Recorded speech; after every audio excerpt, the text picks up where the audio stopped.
وقضى لها كل شيء وذل لها كل شيء وبجبروتك التي غلبت بها كل شيء وبعزتك التي لا يقوم لها شيء وبعظمتك التي ملأت كل شيء وبسلطانك الذي على كل شيء وبوجهك الباقي بعد فناء كل شيء وبأسمائك التي ملأت أركان كل شيء وبعلمك الذي أحاط بكل شيء وبنور وجهك الذي أزاله كل شيء يا نور يا قدوس يا نور يا قدوس يا نور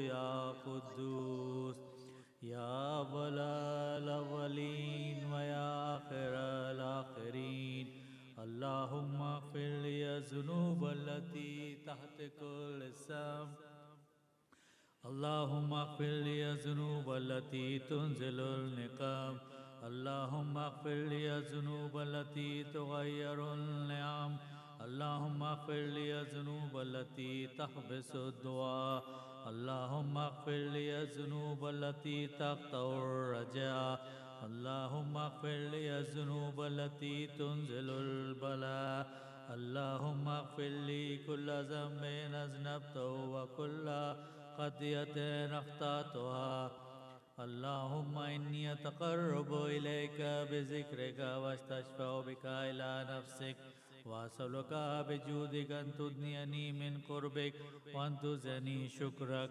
وتلهمني ذكرك اللهم إني أسألك سؤال خاضع متذلل خاشع متضرع أن تسامحني وترحمني وتجعلني بقسمك راضيا قانعا وفي جميع الأحوال متواضعا اللهم وأسألك سؤال من اشتدت فاقته وأنزل بك عند الشدائد حاجته وأزم فيما عندك رغبته واللهم أزم سلطانك وعلى مكانك وخفي مكرك وظهر أمرك وغلب قهرك وجرى قدرتك ولا يمكن الفرار من حكومتك اللهم لا أجد لذنوبي غافرة ولا لقبائه ساترة ولا لشيء من عملي القبيح بالحسن مبدلا غيرك لا إله إلا أنت سبحانك وبحمدك ظلمت نفسي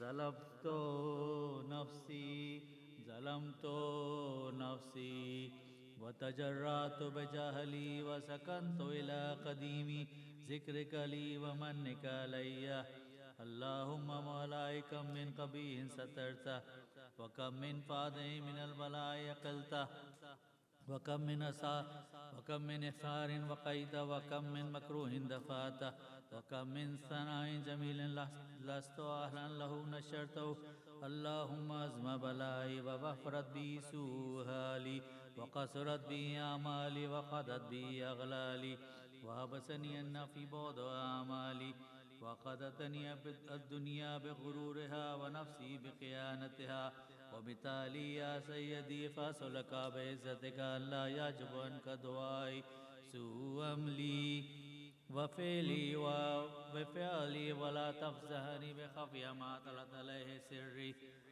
ولا تعجلني بالعقوبة على ما عملته في خلواتي من سوء فعلي وإساتي ودوام تفريطي وجهالتي وكثرة شهواتي وغفلتي وكن اللهم بعزتك لي في كل الأحوال رؤوفا وعلي في جميع الأمور عطوف إلهي ومولاي وربي من لي غيرك أسأله كشف ذري والنظر في أمري إلهي ومولاي أجريت علي حكم اتبعت فيه هوى نفسي ولما ترس فيه من تزيني ودوي فكرني بما أهوى وسده ولا ذلك القضاء وتجاوزت بما جرى علي من ذلك بعض حدودك وخالفت بعض أوامرك فلك الحمد علي في جميع ذلك ولا حجة لي فيما جرى علي فيه قضاؤك والزمن حكمك وبلاغك وقد آتيتك يا إلهي بعد تقصيري وإسرافي على نفسي معتذرا نادما منكسرا مستقيلا مستغفرا منيبا مقرا مزنا معترفا لا أجد مفر مما كان مني ولا مفزع أتوجه إليه في أمري غير قبولك عذري وإدخالك إياي في ساعة رحمتك اللهم فاقبل عذري وارحم شدة ضري وفكني من شد وساقي يا رب ارحم ضعف بدني ورقة جلدي ودقة عزمي يا من بدا خلقه وذكري وتربيتي وبرك وتغذيتي هبني لابتداء كرمك وسالف برك بي يا إلهي وسيدي وربي وتراك مهذبي بنارك بعد توحيدك وبعد ما انتوى عليه قلبي من معرفتك ولهج به لساني من ذكرك وارتقده ضميري من حبك وبعد صدق اعترافي ودعائي قاضية لربوبيتك هيهات أنت أكرم من أن تزي من ربيته وتبيت من أدنيته وتشرد من آويته وتسلم إلى البلاء من كفيته ورحمته ورأيت شعري يا سيدي وإلهي ومولاي تسلط النار على وجه خرت لعظمتك ساجدا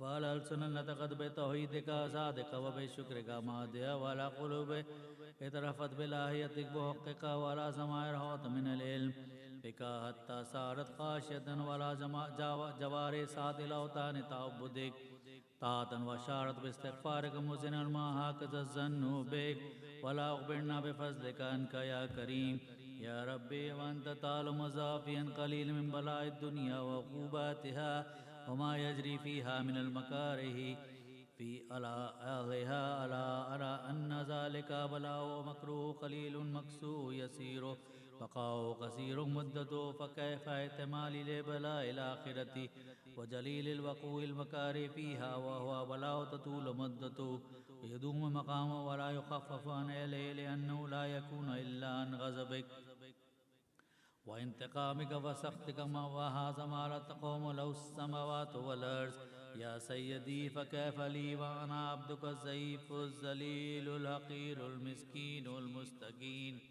يا إلهي وربي وسيدي ومولاي لأي الأمور إليك أشكو ولما منها أزج وابكي لأليم العذاب وشدة أمر طول البلاء ومدتي فلئن سيرتني في العقوبات ما دائك وجمعت بيني وبين أهل بلائك وفرقت بيني وبين أحبائك وأوليائك فأبني يا إلهي وسيدي ومولاي وربي صبرت على عذابك فكيف أصبر على فراقك وهبني صبرت على نارك فكيف أصبر للنظر إلى كرامتك أم كيف أسكن في النار برجاء يفوك وبعزتك يا سيدي ومولاي أقسم صادقا لئن تركتني ناطقا لأزجن إليك بين أهلها زجيج العاملين ولأصرخن إليك صراخ المستصرخين ولأبكين عليك بكاء الفاقدين ولأنادينك أين كنت يا ولي المؤمنين يا غاية أعمال العارفين يا غياث المستغيثين يا غياث المستغيثين يا غياث المستغيثين يا حبيب قلوب الصادقين ويا إله العالمين أفتراك سبحانك يا إلهي وبحمدك تسمع فيها صوت عبدا مسلما سجن فيها بمخالفتي وذاق طعم عذابها بمعصيتي وبسبب أطباقها بجرمه وجريرتي وهو يزج إليك من أهل توحيدك ويتوسل بربوبيتك يا مولاي فكيف يبقى في العذاب وهو يرجو ما سلف من حلمك ورأفتك ورحمتك أم كيف تولم النار وهو يعمل فضلك ورحمتك أم كيف يورق لهيبها وأنت تسمع صوته وترى مكانه أم كيف يشتمل عليه زفيرها وأنت تعلم ضعفهم كيف تقلقل بين أطباقها وأنت تعلم صدقهم كيف تزجر زبانيتها وهو يناديك يا ربهم كيف يرجو فضلك في كي منها وتتركه فيها هيهات ما ذلك الظن بك ولا المعروف من فضلك ولا مشبه لما عملت به المواهدين من برك وإحسانك فباليقين أقطع العلماء حكمت به من تعذيب جاهديك وقضيت به من أخلاق معانديك لجعلت النار كلها بردا وسلاما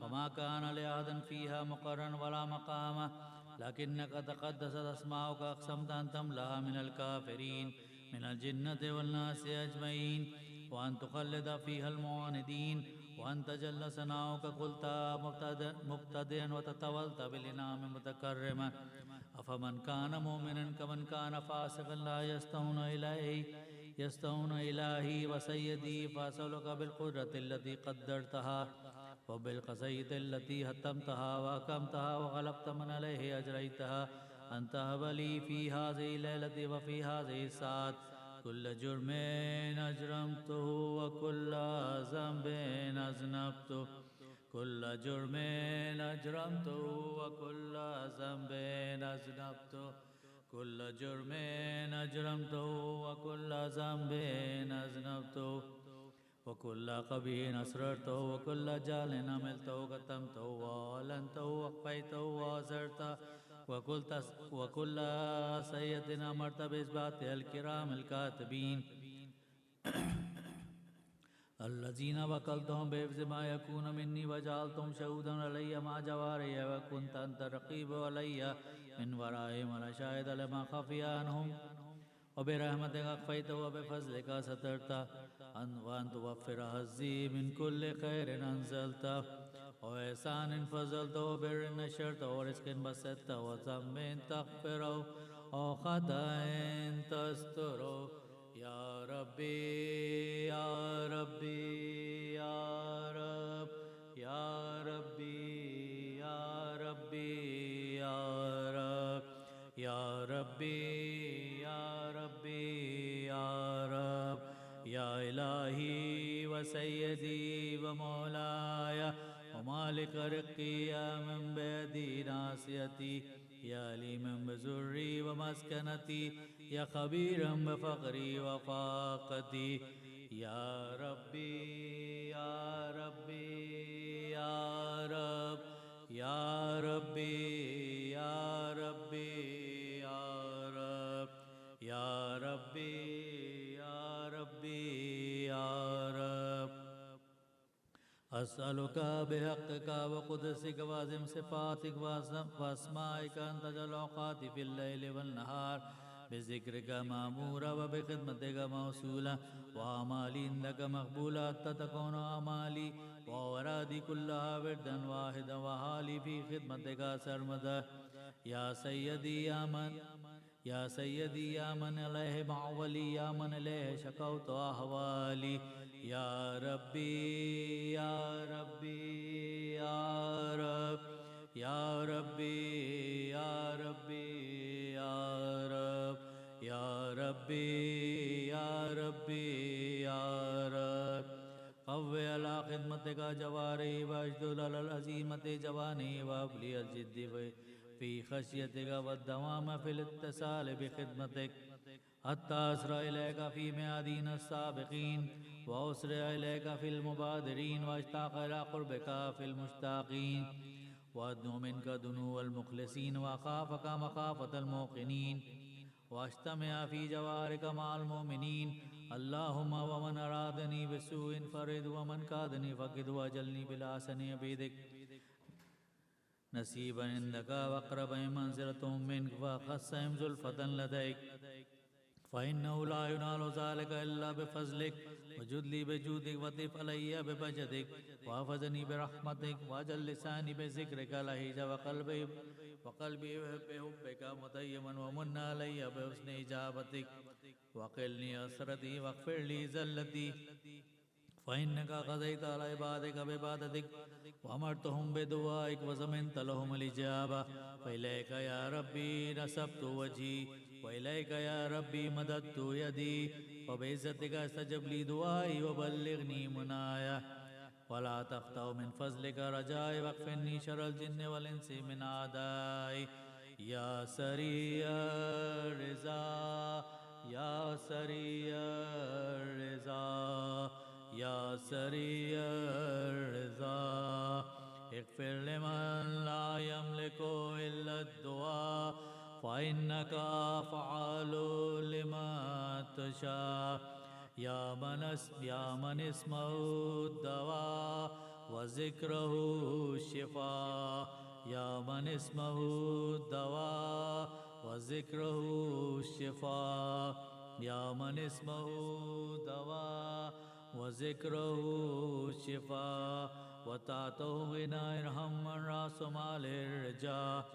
وصلاح البكاء يا سابع النعم يا دافع النقام يا نور المستوشين في الظلام يا لمن لا يعلم صل على محمد وآل محمد وافل بما أنت لو وصلى الله على رسوله الأئمة الميامين من عليه وسلم تسليما كثيرا.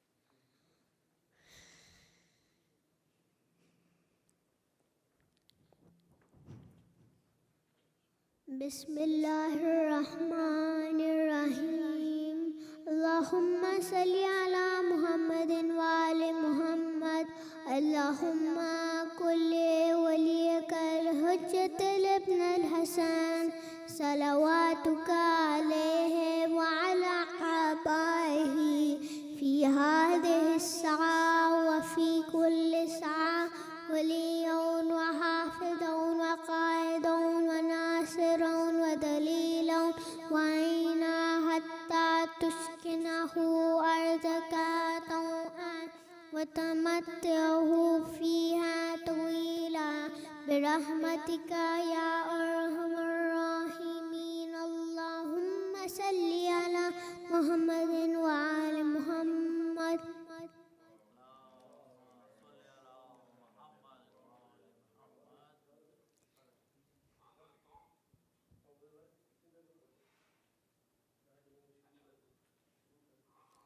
سار الله سار الله سار الله سار الله سار الله سار الله سار الله سار الله سار الله سار الله سار الله خون خدا سار الله خون خدا سار الله خون خدا سار الله خون خدا سار الله خون خدا یا حسین سار اللہ یا حسین اے دل مصطفیٰ یا حسین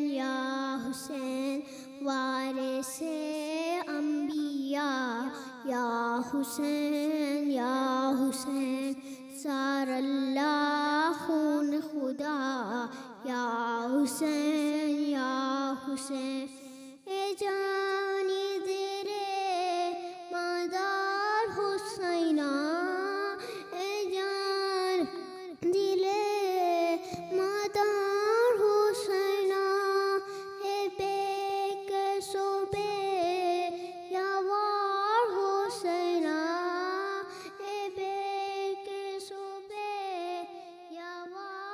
حسینا تشنہ القامہ یا حسین یا حسین سار اللہ خون خدا یا حسین یا حسین اے دل مصطفیٰ یا حسین یا حسین یہ ظلم و ستم یہ جور و جفا یہ ظلم و ستم یہ جور و جفا یہ بہتا رہو بے جرم و خطا ہر زمین کربلا یا حسین یا حسین سار اللہ خون خدا یا حسین یا حسین اے دل مصطفیٰ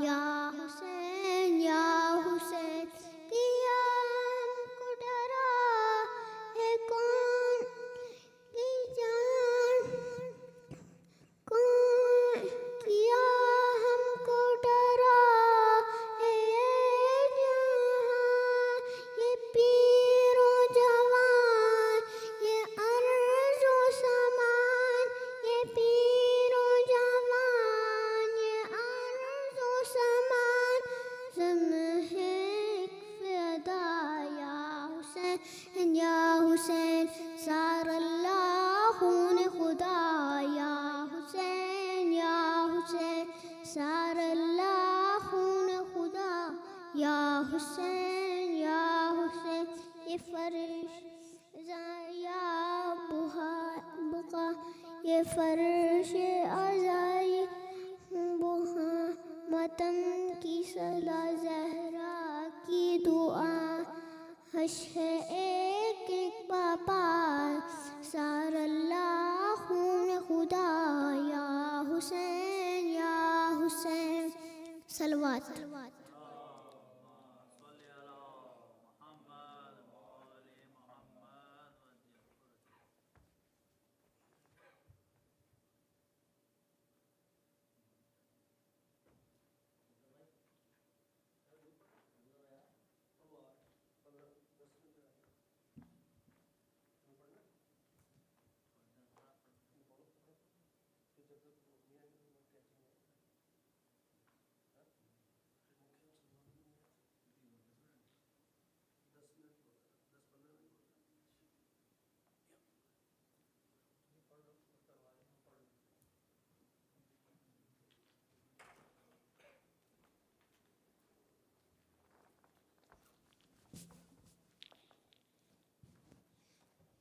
محمد وآل محمد صلی اللہ علیہ وسلم خوشنود امام زمانہ بلندر سلوات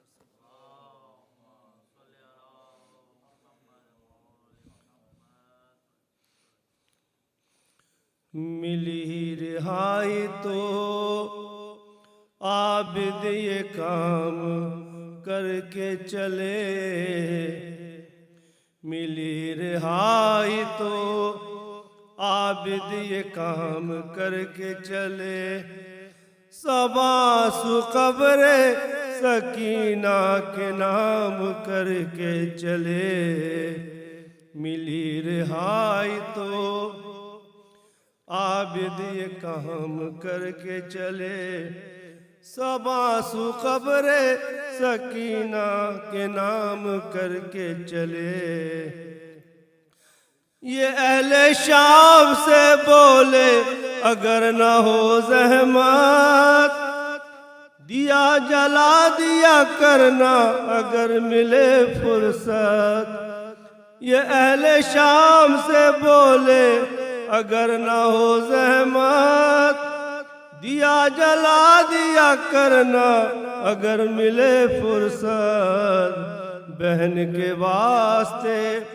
یہ اہتمام کر کے چلے بہن کے واسطے یہ اہتمام کر کے چلے سباس قبر سکینہ کے نام کر کے چلے ملی رہائی تو عابد یہ کام کر کے چلے، سباسو قبر سکینہ کے نام کر کے چلے، دعا جو کرتی تھی رو کے وہ بھی دن آئے، دعا جو کرتی تھی رو رو کے وہ بھی دن آئے، دعا جو کرتی تھی رو رو کے وہ بھی دن آئے، وہ جس کے دل میں یہ ارمان تھا وطن جائے، اسے حوالے زندان شام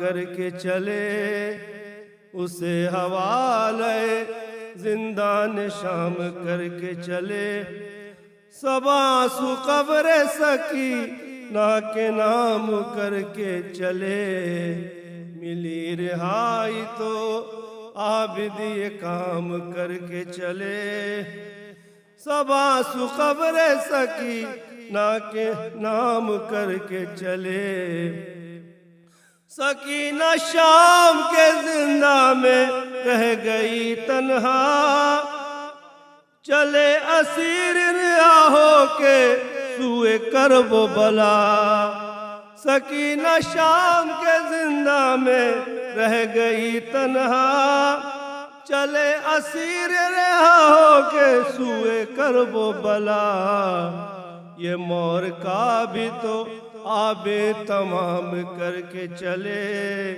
یہ مور کا بھی تو آب تمام کر کے چلے، سباسو قبر سکینہ کے نام کر کے چلے، ملی رہائی تو عابد یہ کام کر کے چلے، سباسو قبر سکینہ کے نام کر کے چلے، وطن بھی جا کے یہ روئے گی شاہ کے غم میں، وطن بھی جا کے یہ روئے گی شاہ کے غم میں، اب اس کی عمر بسر ہوگی شہ کے ماتم میں، جو زیست اپنی 72 کے نام کر کے چلے، جو زیست اپنی 72 کے نام کر کے چلے، سباسو قبر سکینہ کے نام کر کے چلے، ملی رہائی تو عابد یہ کام کر کے چلے، سباسو قبر سکینہ کے نام کر کے چلے،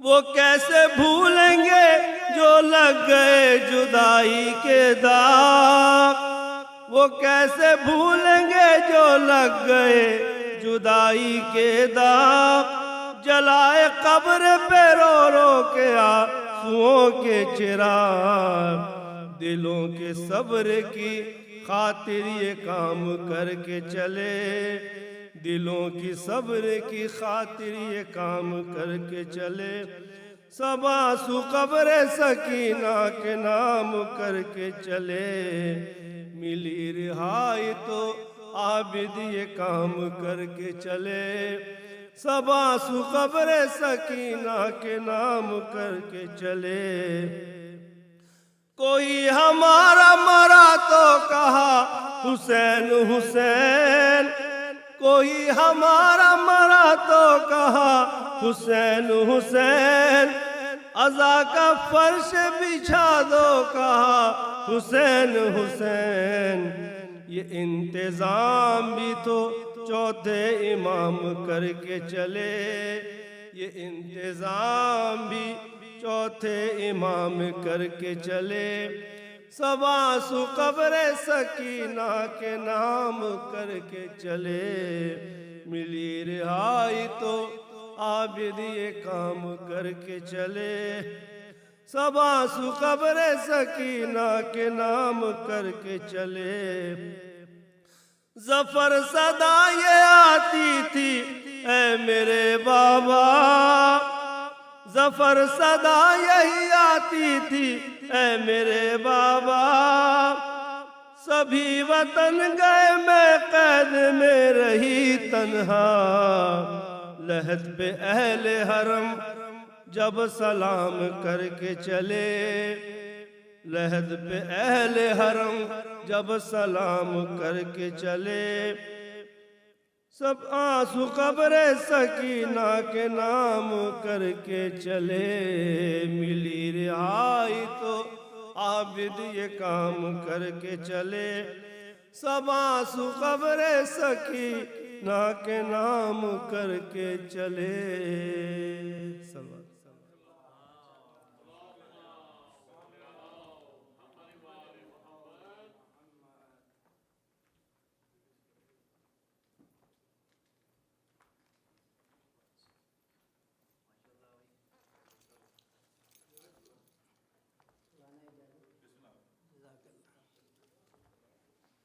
درود بر محمد و آل محمد، اللہم صلی علی محمد و آل محمد۔ ماں کی آغوش میں وہ جام پیا ہے ہم نے، ماں کی آغوش میں وہ جام پیا ہے ہم نے، لب ہلائے تو علی کا نام لیا ہے ہم نے۔ او ملی قوت جنبش جو میرے ہاتھوں کو، گود میں ماتم شبیر کیا ہے ہم نے۔ او فاطمہ زہرا یہ تیری تربیت کی شان ہے، فاطمہ زہرا یہ تیری تربیت کی شان ہے، بچہ بچہ تیرے گھر کا بولتا قرآن ہے۔ او باپ سے پہچان ہر بیٹی کی ہوتی ہے، مگر تو وہ بیٹی ہے جو اپنے باپ کی پہچان ہے۔ نور محمد مصطفیٰ ہے فاطمہ، نور محمد مصطفیٰ ہے فاطمہ، نبی کا دل چین مادر حسنین ہے فاطمہ، مشکل کشائے دو جہاں ہے علی، علی کی مشکل کشا ہے فاطمہ۔ درود بر محمد و آل محمد، اللہم صلی علی محمد و آل محمد۔ یزید تیری سیرت پہ لعنت، یزید تیری صورت پہ لعنت، یزید تیری جرت پہ لعنت، یزید تیری امت پہ لعنت، یزید تیری سیرت پہ لعنت۔ اور تو روزے اول ہی سے خبیث تھا، در حقیقت ابلیس ہی تھا۔ تو روزے اول ہی سے خبیث تھا، در حقیقت ابلیس ہی تھا۔ یزید تیری بدعت پہ لعنت، یزید تیری تربت پہ لعنت، یزید تیری سیرت پہ لعنت۔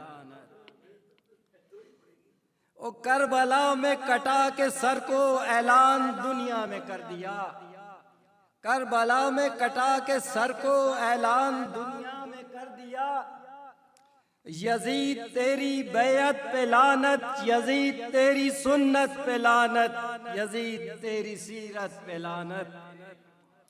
اور جب تک قائم ہے دنیا ہر ایک حسینی کا ہے یہ وعدہ، جب تک قائم ہے دنیا ہر ایک حسینی کا ہے یہ وعدہ، کریں گے تیری طاقت پہ لعنت، یزید تیری عزت پہ لعنت، یزید تیری سیرت پہ لعنت۔ اور تیری حکومت کی نوکری کو ٹھوکر لگا کے حر نے بتایا، تیری حکومت کی نوکری کو ٹھوکر لگا کر حر نے بتایا، یزید تیری دولت پہ لعنت، یزید تیری خدمت پہ لعنت، یزید تیری سیرت پہ لعنت۔ اور ظالم کے حامی تم بھی ہو، ظالم قاتل کے حامی تم بھی ہو، حامی ملا کی نیت پہ لعنت، یزید تیری میت پہ لعنت، یزید تیری سیرت پہ لعنت۔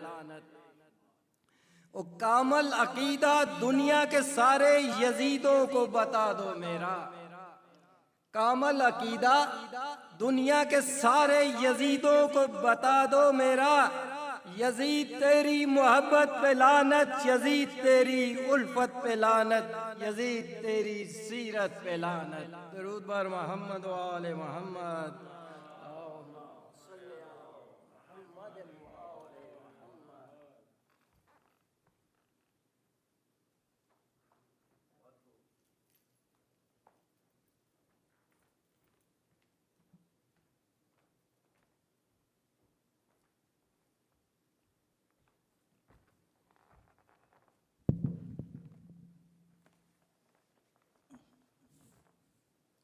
ابر محمد بول محمد صلوات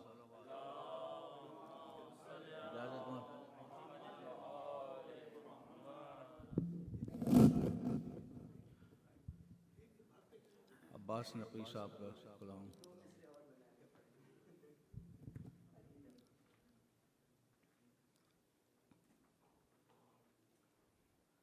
عزم اس عنوان عزم وفا جناب عباس نقوی صاحب کا کلام ہے. قوت بازوئے عباس دلاور کی قسم، قوت بازوئے عباس دلاور کی قسم، شیخ ہم شکل محمد علی اکبر کی قسم، بنت زہرا کی قسم، سبط پیغمبر کی قسم، کربلا تیری قسم، تیرے 72 کی قسم، ہمیں خود اپنا لہو آپ بہانے والے، ہمیں خود اپنا لہو آپ بہانے والے، بچ کے جائیں گے کہاں ہم کو مٹانے والے. خون دل خون جگر اپنا بہا دیتے ہیں، خون دل خون جگر اپنا بہا دیتے ہیں، حق کی خاطر بھرا گھر اپنا لٹا دیتے ہیں، ہر مصیبت کو گلے بڑھ کے لگا لیتے ہیں، نقش باطل کو زمانے سے مٹا دیتے ہیں. یہ تڑپ اور صداقت کسی سینے میں کہاں، یہ تڑپ اور صداقت کسی سینے میں کہاں، جو مزہ موت میں ملتا ہے وہ جینے میں کہاں.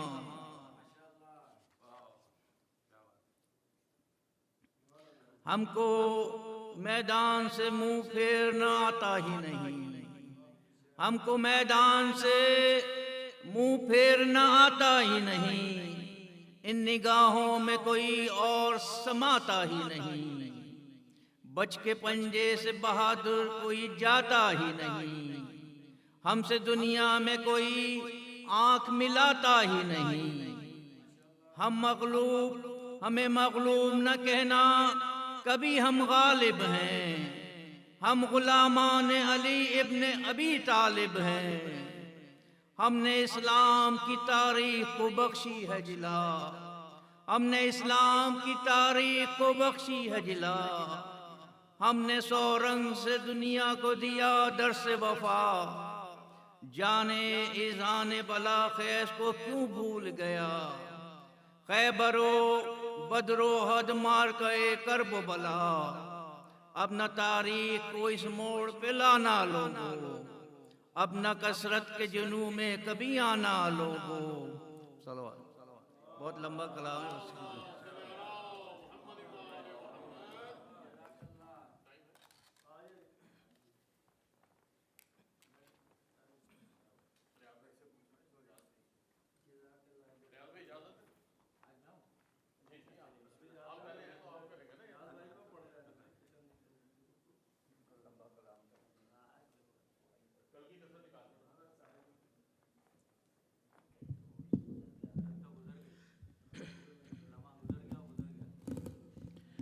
برائے خوشنودی قائم آل محمد بلندر صلوات. اللہم صلی علی محمد و آل محمد.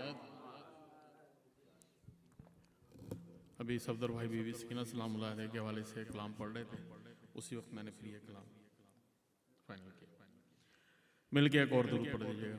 اللہم صلی علی محمد و آل محمد. سن لو اپنی بیٹی کے آخری بیان بابا، سن لو اپنی بیٹی کے آخری بیان بابا، سن لو اپنی بیٹی کے آخری بیان بابا. بند ہونے والی ہے اب میری زبان بابا، قید کے اندھیروں میں گھٹ رہا ہے دم میرا، قید کے اندھیروں میں گھٹ رہا ہے دم میرا، اب سہی نہیں جاتی مجھ سے سختیاں بابا، جب میرا جوان بھیا ایڑیاں رگڑتا تھا، جب میرا جوان بھیا ایڑیاں رگڑتا تھا، چپ رہی تھی میرے بھی دل میں برچھیاں بابا، جسم کانپ اٹھتا ہے روح تھر تھراتی ہے، شمر ہم کو دیتا ہے ایسی گھڑکیاں بابا۔ آخری شعر، جب گلے لگایا تھا تم نے ہم کو مقتل میں، جب گلے لگایا تھا تم نے ہم کو مقتل میں، آج تک رلاتا ہے ہائے وہ سما بابا، سن لو اپنی بیٹی کے آخری بیان بابا۔ صلوات اللہم صلی علی محمد و آل محمد۔ ریاض بھائی آپ نے پڑھیں گے؟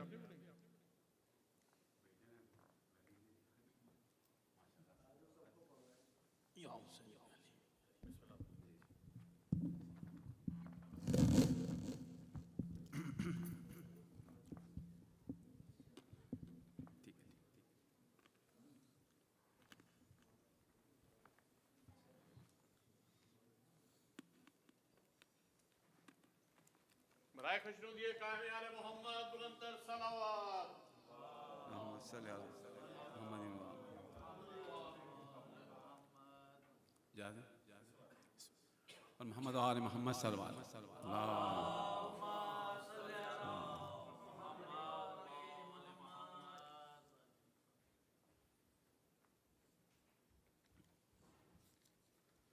ایک مرتبہ صلوات۔ اللہم صلی علی محمد و آل محمد۔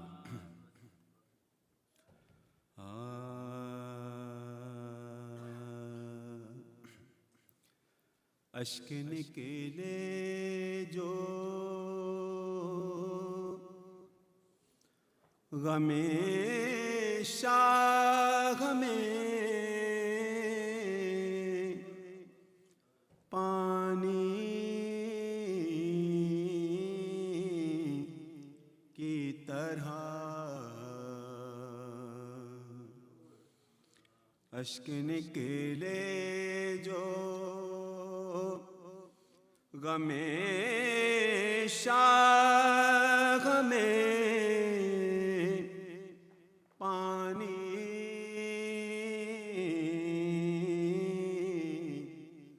کی طرح، تو فکر بہنے لگی دریا کی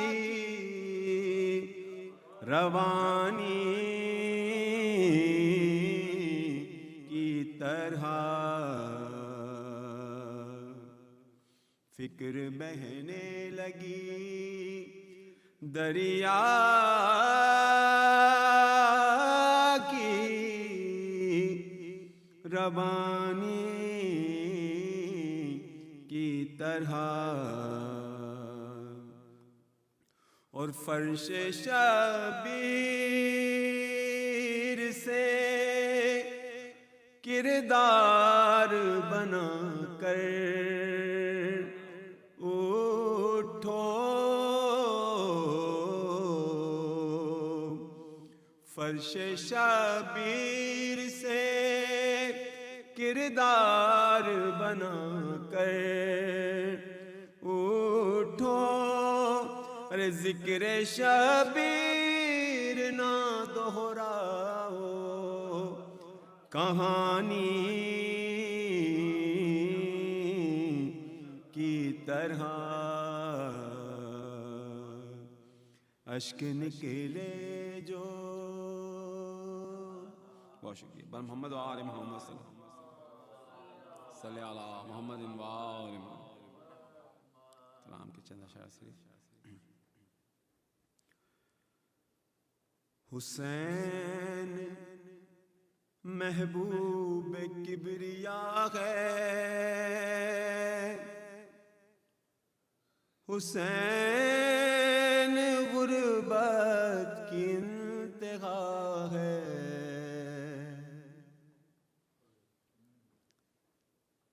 حسین مقصود کربلا ہے، حسین مظلوم کربلا ہے. ارے امیر بھی ہے، غریب بھی ہے،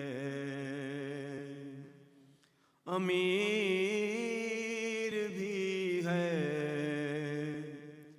غریب بھی ہے. امیر ایسا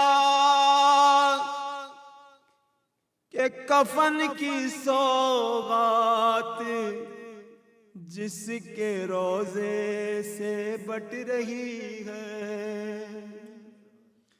ارے امیر ایسا کفن کی سوغات جس کے روضے سے بٹ رہی ہے، غریب ایسا کہ خود کو اب تک کفن میسر نہیں ہوا ہے. امیر بھی ہے، غریب بھی ہے، اور امیر ایسا کہ سکینہ جیسی خدا نے بیٹی جسے عطا کی ہے. امیر ایسا سکینہ جیسی خدا نے بیٹی جسے عطا کی، غریب ایسا اسی کے منہ پر کوئی تماچے لگا رہا ہے. امیر بھی ہے، غریب بھی ہے، اور امیر ایسا کہ جس کا جھولا نبی جھلائے علی جھلائے. ارے امیر ایسا کہ جس کا جھولا نبی جھلائے علی جھلائے، غریب ایسا کہ جس کے بچے کا بن میں جھولا بھی جل گیا ہے. اور امیر ایسا کہ رسم پردہ گری چلی ہے اسی کے گھر سے. ہے امیر ایسا کہ رسم پردہ گری چلی ہے اسی کے در سے. غریب ایسا کہ شام و کوفے میں اس کی ہمشیر بیرداغ ہے، امیر بھی ہے غریب بھی ہے، اور امیر ایسا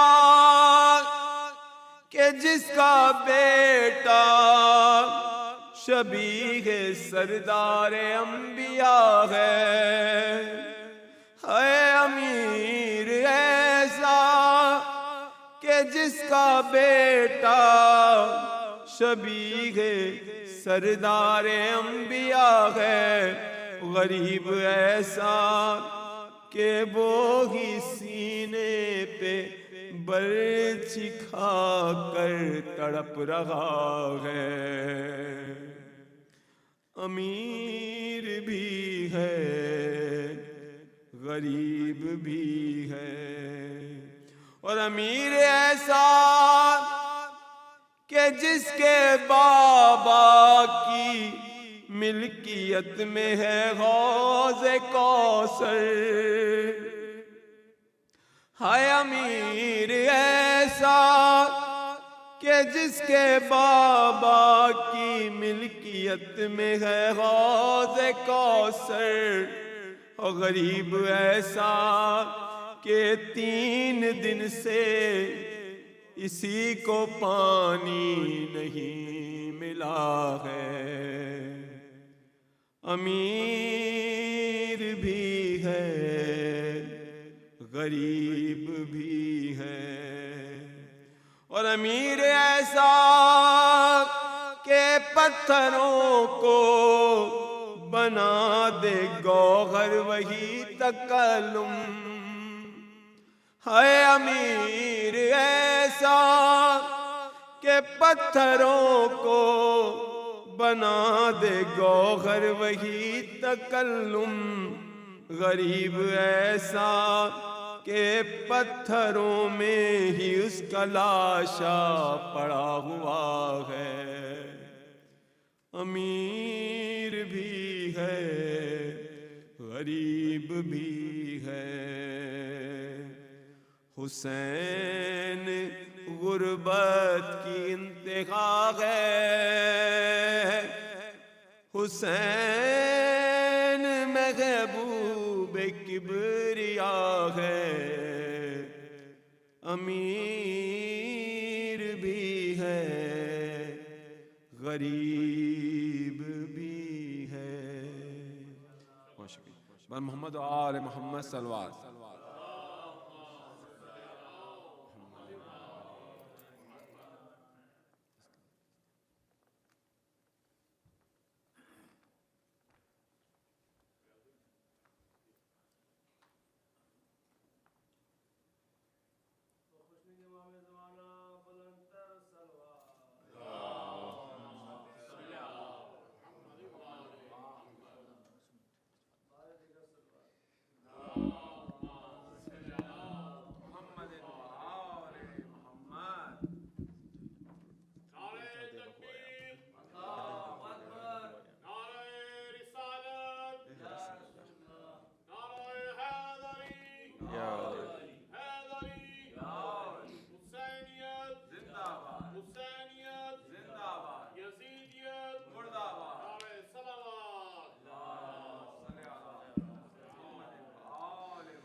اعوذ باللہ من الشیطان الرجیم، بسم اللہ الرحمن الرحیم، الحمد للہ الذی لا یبلغ مدحتہ القائلون ولا یوسی نامہ العدون ولا یودی حقہ المجتہدون، الذی لا یدرکہ بہد الہمم ولا ینالہ غوث الفتن، الذي ليس لصفته حد محدود ولا نعت موجود ولا وقت محدود ولا أجل ممدود، فطر الخلائق بقدرته ونشر الرياح برحمته وودد بالسخر ميدان أرض، ثم الصلاة والسلام على أشرف الأنبياء والمرسلين وحبيبنا وحبيب رب العالمين أبي القاسم محمد اللهم صل على وعلى أهل بيته الطيبين الطاهرين واللعن على أعدائهم أجمعين من أول يوم ظلمهم إلى قيام يوم الدين. أما بعد، فقال الله سبحانه وتعالى في كتابه المبين وقوله الحق: بسم الله الرحمن الرحيم. إنما يريد الله ليذهب عنكم الرجس أهل البيت ويطهركم تطهيرا.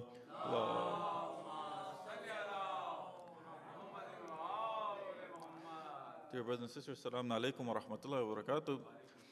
Inshallah, we started this series on the Holy Prophet from the night of the Shahadat of the Holy Prophet, and this is, I believe, our third lecture.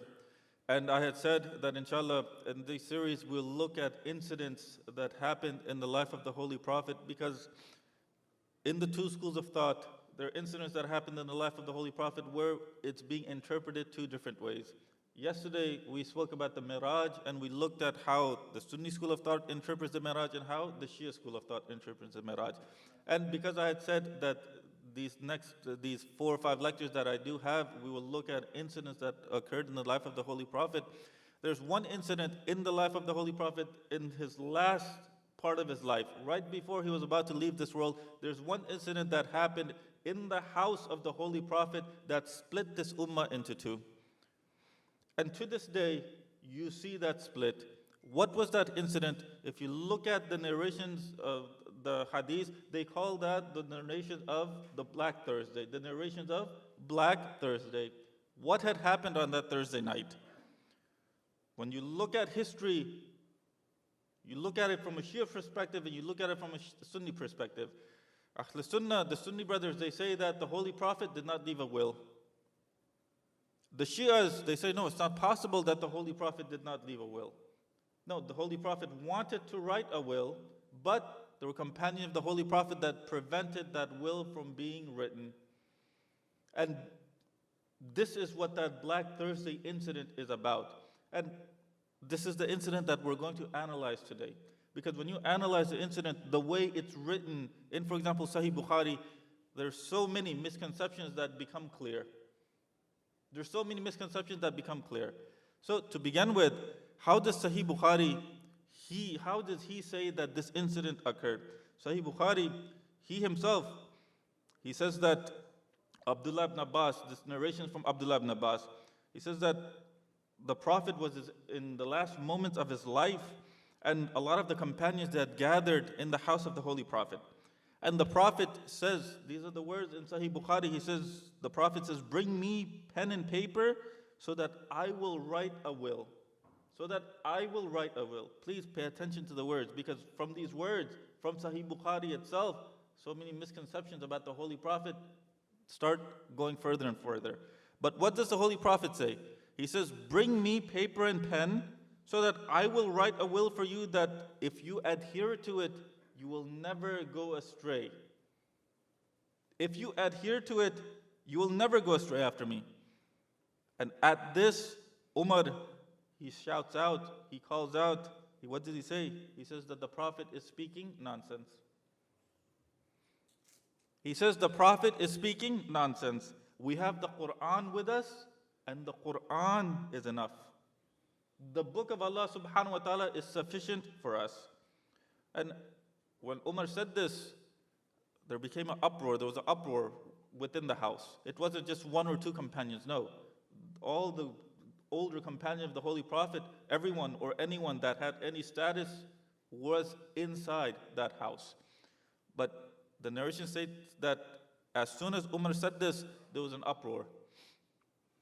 There were a group of the companions that sided with Umar, that didn't want that pen and paper brought to the Holy Prophet, but there were a group of companions, the Bani Hashim, that sided with the Holy Prophet, and they demanded that pen and paper be bought.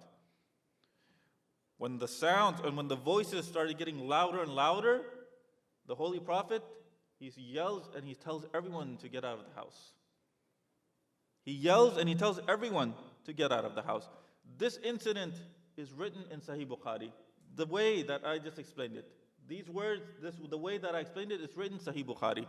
So Sahih Bukhari, we all know, is one of their most authentic books. You can't deny that incident occurring, or you can't deny that incident never took place when it's in Sahih Bukhari. So we learn 5 things from this narration, 4 or 5 things from this narration. One is that the Holy Prophet, he wanted to write something that would never let the Islamic Ummah go astray. 1. 2, he had commanded for ink and paper, and it wasn't brought to him. 2.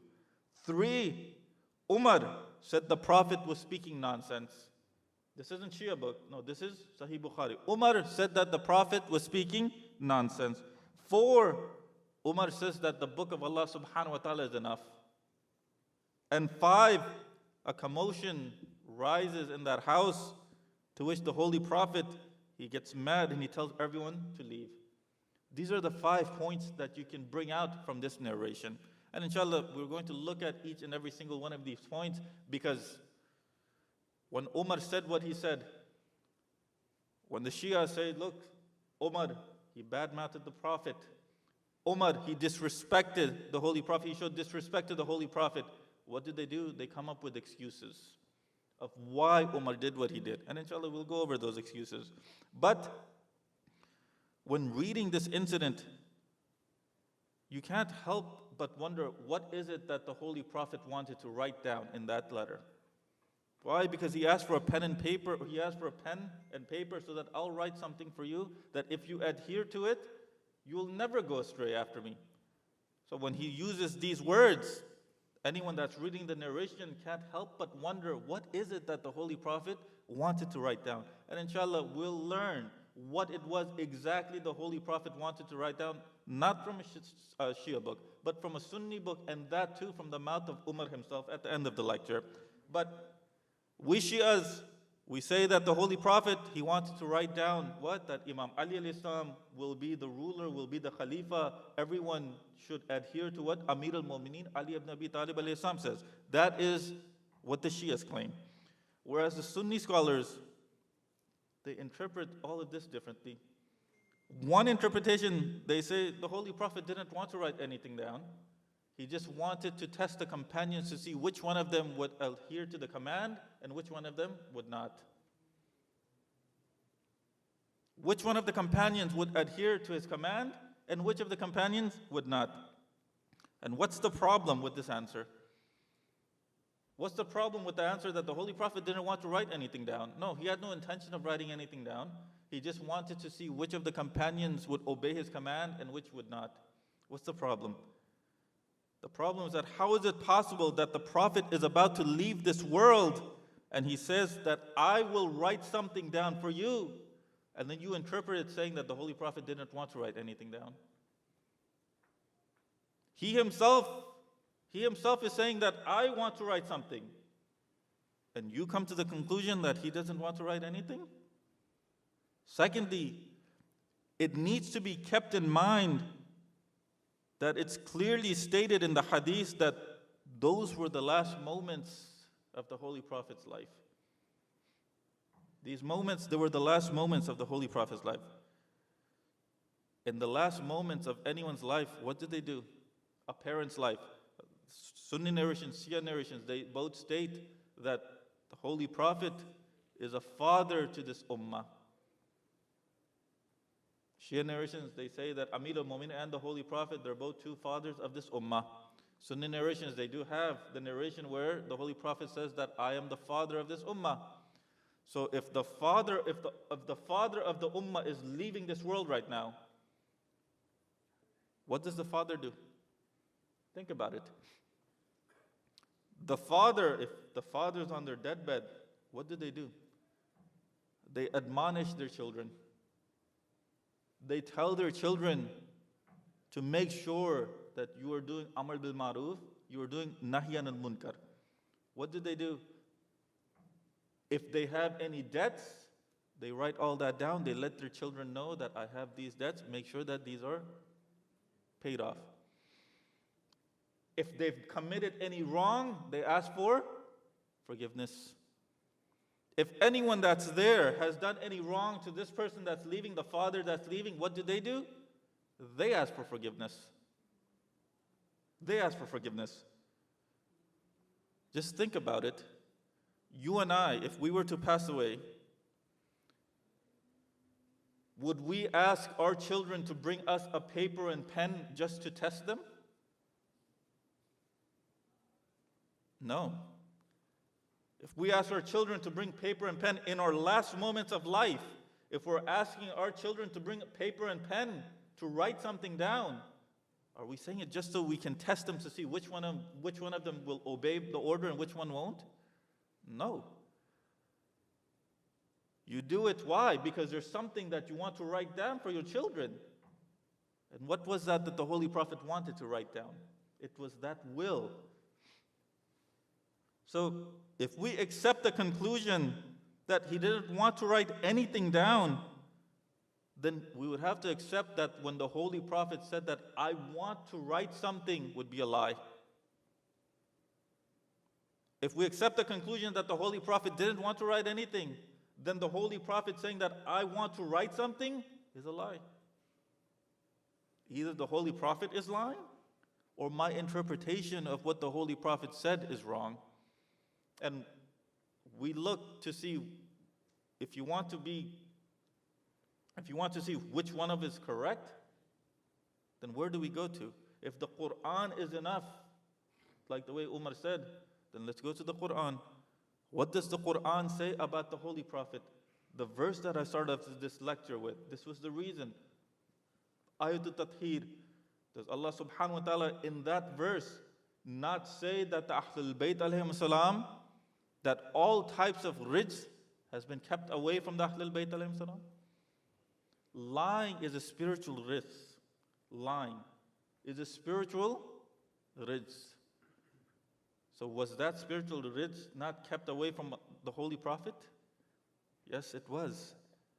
So then it's not possible that the Holy Prophet lied when he said that I want to write something for you.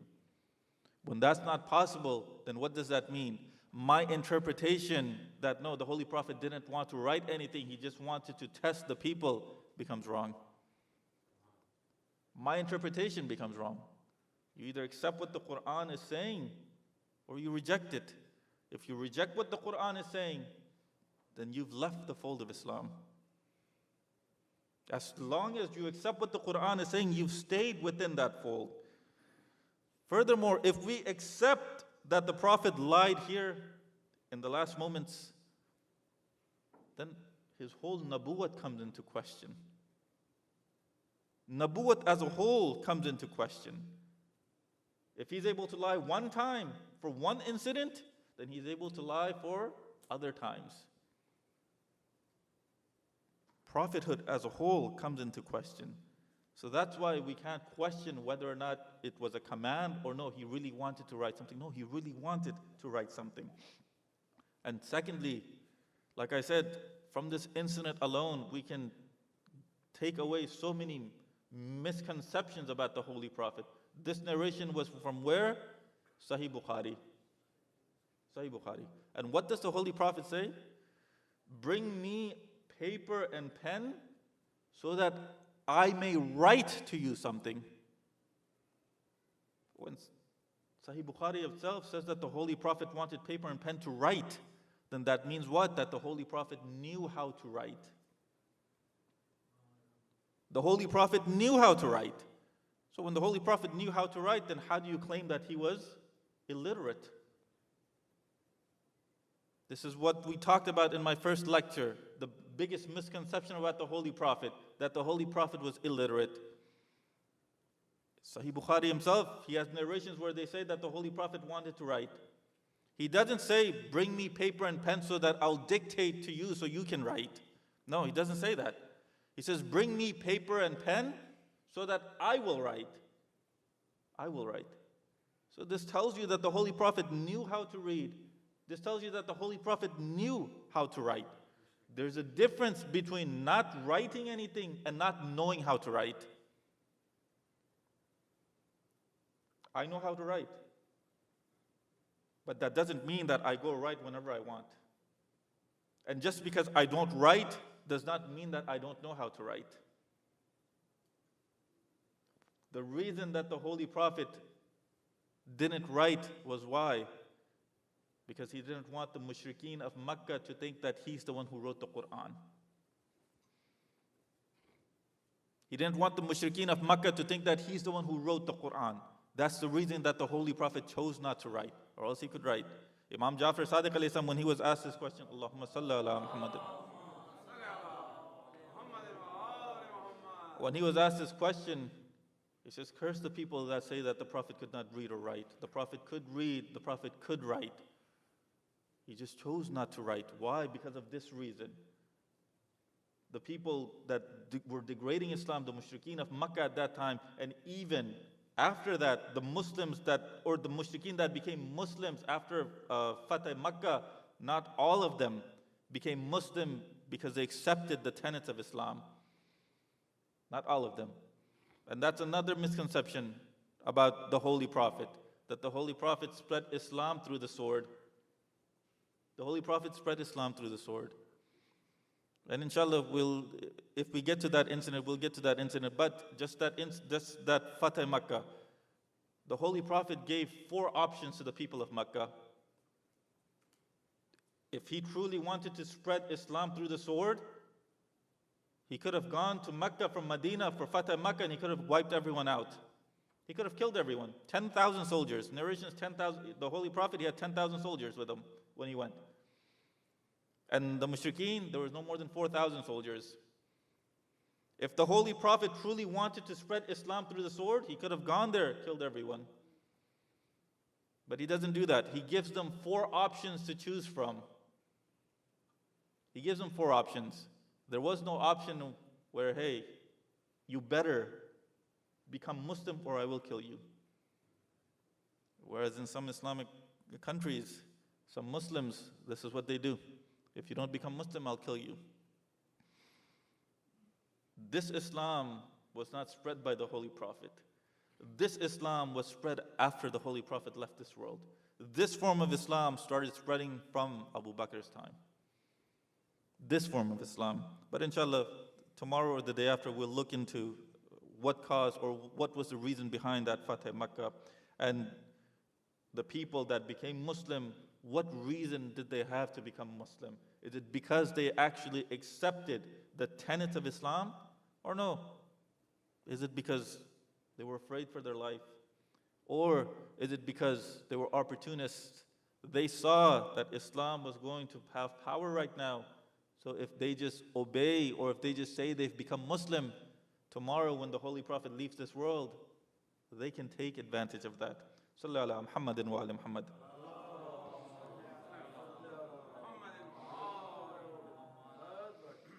One, they say that the Holy Prophet, he didn't want to write anything down.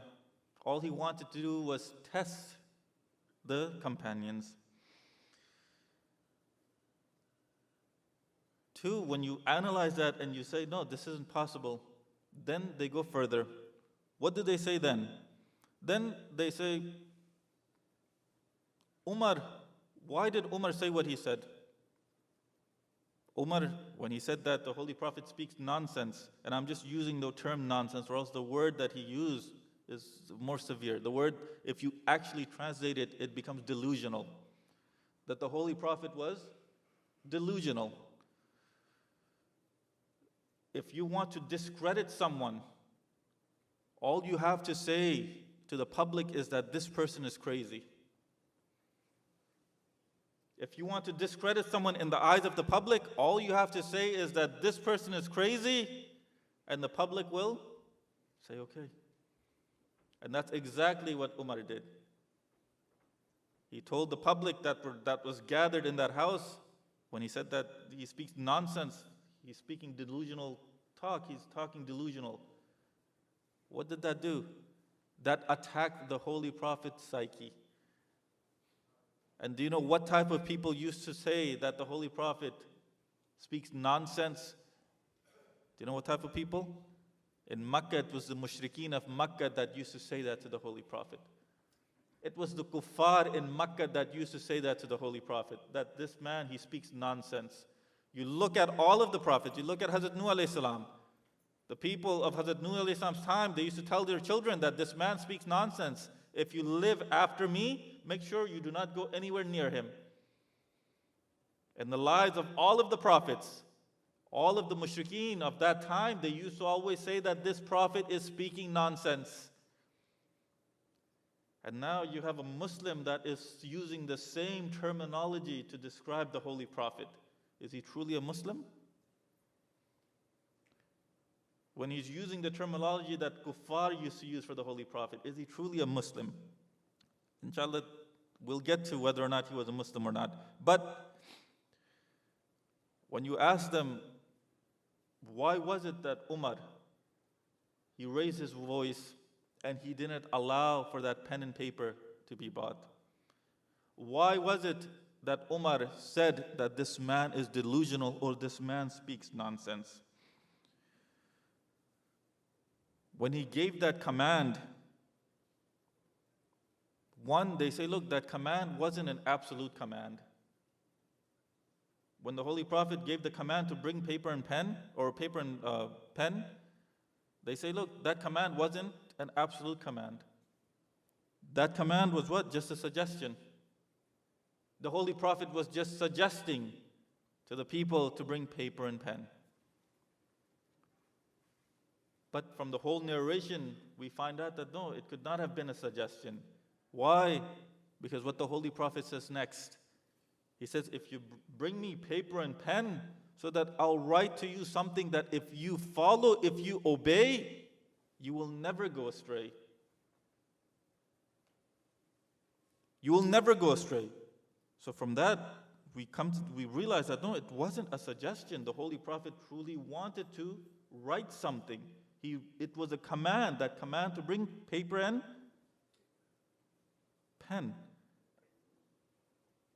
If it wasn't a command, if it was just a suggestion, then there was no reason for a commotion to occur in the house. The Holy Prophet suggested something. They said no, there was no reason for there to be a commotion. If it was a suggestion, then there was no reason for the Holy Prophet to get angry and tell everyone to leave. It was just a suggestion. If you suggest something to someone and they don't accept it, do you get mad and you tell them to leave? No, it's just a suggestion. That's it. So if it was a suggestion, there was no reason for the Holy Prophet to get mad and tell everyone to leave. The fact that he got mad and he told everyone to leave tells you what? That was a command and they did not obey that command.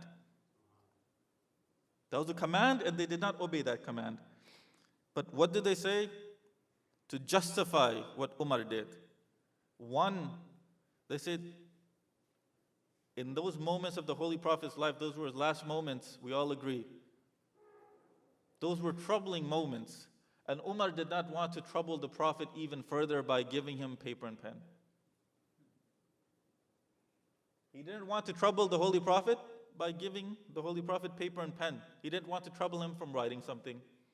One, we all can understand how this reasoning is flawed. He didn't want to trouble the Holy Prophet did not feel it that he was going to be troubled by asking for it, but now bringing it to him, he's going to be troubled? If he was truly troubled by it, he wouldn't have even asked for paper and pen. He wouldn't even have commanded it. One. Two, they say, no, Umar didn't allow for the paper and pen. Why? Because of his ijtihad. He felt that the Holy Prophet might have written something on there which the Ummah would not be able to carry out. He was looking after the Ummah. He was looking after the Ummah. So, for the last 23 years, the whole time the Holy Prophet's been preaching, was he not looking after the Ummah? Was he just looking after himself? Do you not also claim that the Holy Prophet is the father of this Ummah? What is Umar to this Ummah? Does he have a narration similar to that? No, he doesn't. No, he doesn't. Even if you make up narration, say, no, the Holy Prophet said, oh, he's a brother of this Ummah. I don't understand. Even if you make him a relative of this ummah, does the father care more about the ummah or does the relative care more about the ummah? The father cares more about their children than the brothers care about their brothers. That's just the reality. So is it the Holy Prophet, does he care more about this ummah? Or was it Umar that cared more about this ummah? Obviously it's the Holy Prophet. 1. 2. The Holy Prophet says, if you follow, obey what I'm to write, then you will never go astray. You will never go astray. If the Holy Prophet didn't care about the ummah, why is he saying if you were to follow what I'm going to write, you will never go astray? The fact that he's saying you will never go astray tells you what? Tells you that the Holy Prophet cares so much about the ummah, he's going to leave something which will benefit us as long as we live. As long as we live. As long as we live and as long as we adhere to it, it'll be beneficial. That's what a father does. That's what the Holy Prophet wanted to do. So is it Umar that cared more for the ummah or is it the Holy Prophet that cared more for the ummah? 2. 3. It was through inspiration that Umar didn't allow for that will to be written. Through inspiration. The Holy Prophet, wahi comes on the Holy Prophet. If you take Umar, Abu Bakr, Usman, and you take them to that status where they also were inspired, not revelation, but inspired. They were also given inspiration. Okay, for a moment, let's just look at that. The Quran says about the Holy Prophet what? It says, your companion does not err. Surah Al-Najm, we went over this 2 days ago. Surah Al-Najm, Allah subhanahu wa ta'ala says, your companion does not err. He does not speak of his own accord. Everything that he does, everything that he says is a revelation that's revealed to him. Allah subhanahu wa ta'ala says that about the Holy Prophet. Even if you were to say that Umar was inspired, when Allah subhanahu wa ta'ala says everything the Holy Prophet says, everything he does is a revelation, that means that that command for paper and pen was a revelation. Now you have a revelation of the Holy Prophet and you have inspiration of Umar. You have inspiration of Umar. What would you accept? The revelation. Why? Because this is a prophet. Umar, what is he? He's a nobody. He's a nobody. 2, 3. When Umar says that the Prophet speaks nonsense, Allah subhanahu wa ta'ala says in the Quran, what? That everything that he says is a revelation. Think about what Umar just said. By saying that the Holy Prophet is speaking nonsense, that's an attack on revelation itself. That's an attack on the verse of the Quran itself, which says that the Holy Prophet, everything he says, everything he does, is a revelation that's revealed. There was no stone left unturned to try to justify what Umar did. And in doing so, what did they do? They lowered the status of the Holy Prophet. By trying to justify some of these actions of the companions and take them up here, what do? They bring down the status of the Holy Prophet. What did they say? It was his ijtihad. His ijtihad allowed him to not obey that command of Allah subhanahu wa ta'ala. Allah subhanahu wa ta'ala's Prophet. If that was ijtihad of not obeying the commands of Allah subhanahu wa ta'ala, then the biggest mujtahid in this universe is who? Shaitan la'natullah alayh. But because he also disobeyed the command of Allah subhanahu wa ta'ala, that was his ijtihad. Is that where we're going to go? This was ijtihad. Then Umar did the same type of ijtihad that Shaitan did. That's why, I guess that's why you realize when you read narrations that say that Umar used to say, that shaitan would move away from the path that I walked on. Shaitan would move away from the path that I walked on. He was already walking on the path of shaitan. So what was shaitan doing? He was just moving away so he could keep walking on that path. That's it.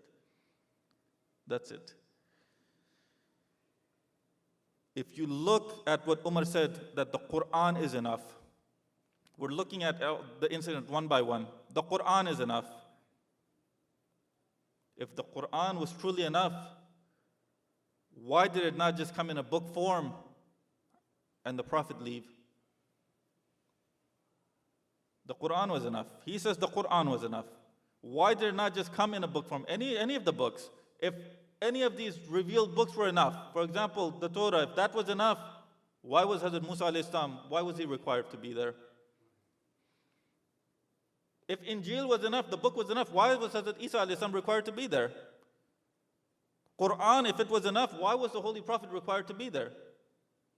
Just bring down the book, the Holy Prophet goes back.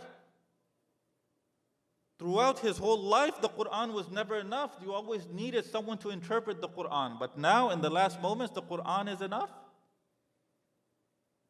The Quran is enough now. If the Quran was enough, did Umar know the Quran well enough to interpret the Quran?